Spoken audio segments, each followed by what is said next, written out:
Bismillahirrahmanirrahim. Assalamualaikum warahmatullahi wabarakatuh.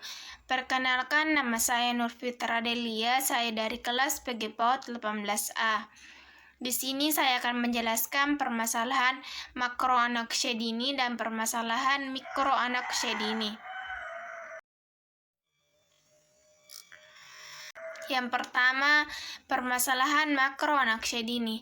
Pengertian permasalahan makroanaksia dini adalah suatu hal yang dapat mengganggu kehidupan anak, yang mencakup permasalahan yang dipengaruhi dalam lingkungan sekitar, seperti di lingkungan keluarga dan lingkungan masyarakat.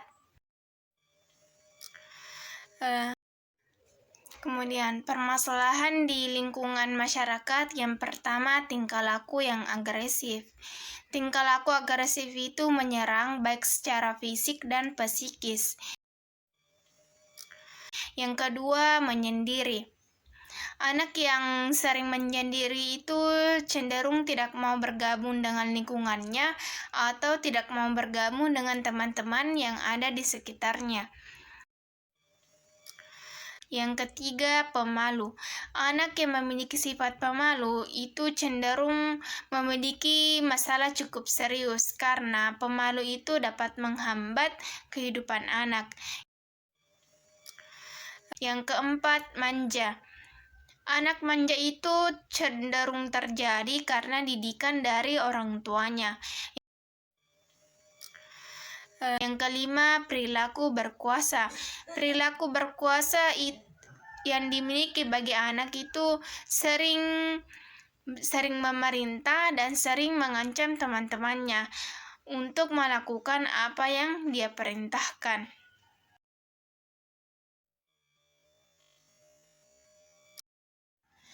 Kemudian di lingkungan keluarga. Yang pertama yaitu cara orang tua mendidik.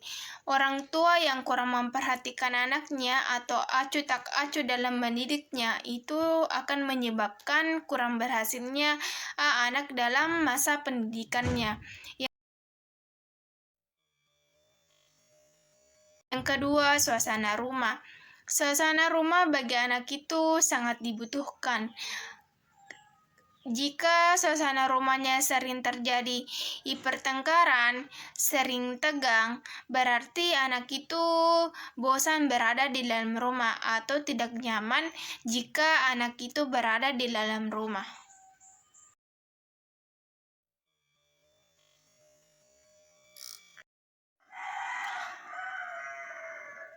Kemudian yang kedua, permasalahan mikroanaksia dini. Pengertian permasalahan mikroanaksia dini yaitu suatu hal yang dapat mengganggu kehidupan anak yang mencakup permasalahan pembelajaran dan perkembangan yang dipengaruhi oleh masalah fisik dan psikis yang terjadi dalam diri anak itu sendiri.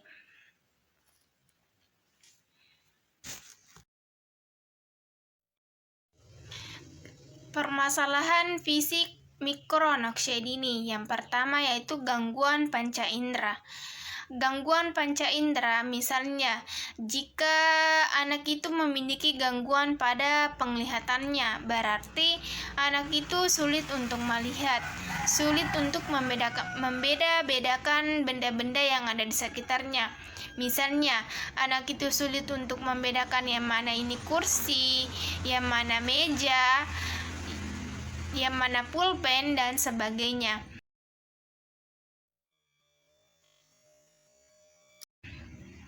Kemudian, jika anak itu memiliki gangguan pada pendengarannya, berarti anak itu sulit untuk mendengar dan sulit untuk membedakan suara temannya yang satu dengan teman yang lainnya.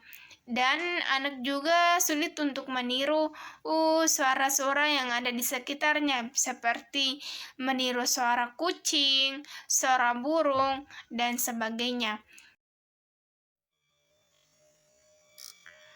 Kemudian jika anak memiliki gangguan pada penciumannya, berarti anak itu sering terjadi mimisan.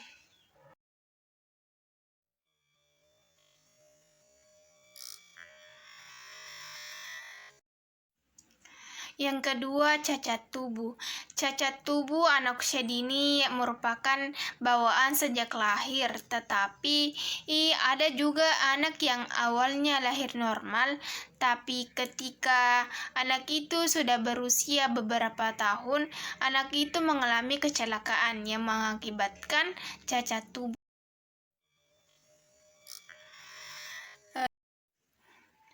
Yang ketiga, kegemukan.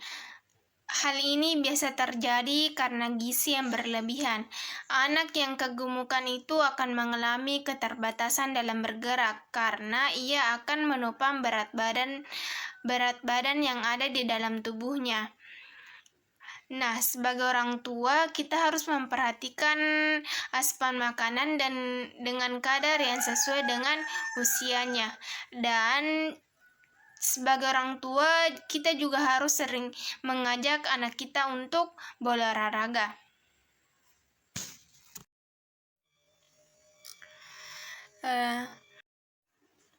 Yang keempat, kidal.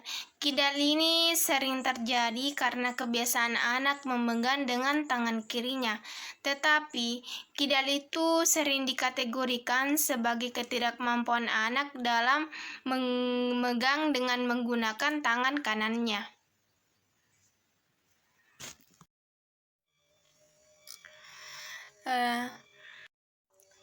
Selanjutnya, gangguan pada kesehatan.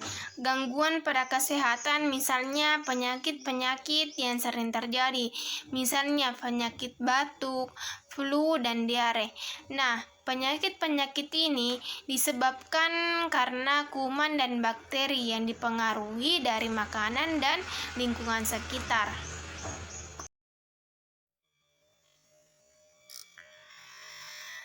Kemudian untuk hiperaktif. Hiperaktif itu biasa terjadi dari kerusakan otak atau otak itu tidak dapat berfungsi penuh, atau bisa juga dari faktor keturunan. Nah, anak yang memiliki hiperaktif berarti anak itu tidak dapat memusatkan perhatiannya dalam jangka waktu tertentu. Karena ia mudah terganggu oleh perhatian lain. Nah, dan anak yang hiperaktif itu juga sulit untuk mengontrol dirinya.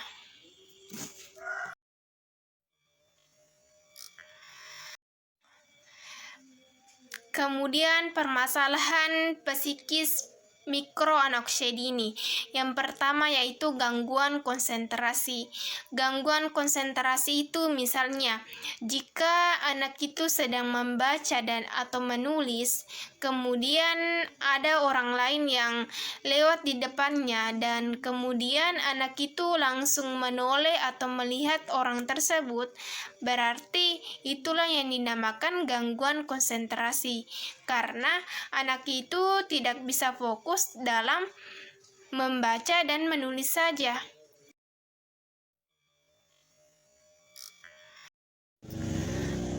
Yang kedua, inteligensi.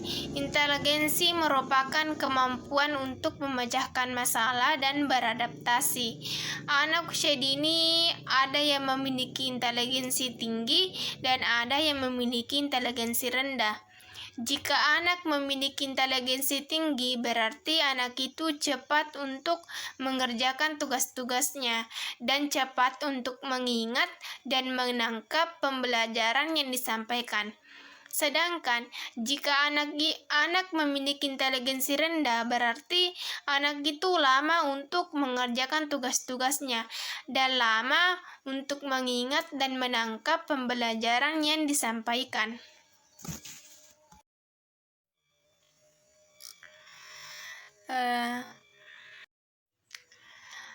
Ketiga, berbohong. Berbohong itu biasa terjadi dari sifat kekerasan orang tua dan para pendidik yang mengakibatkan anak ingin berbohong karena anak itu ingin terhindar dari hukuman. Itulah penjelasan permasalahan makro anak usia dini dan permasalahan mikro anak usia dini dari saya. Billahi fisabilil haq fastabiqul khairat. Wassalamualaikum warahmatullahi wabarakatuh.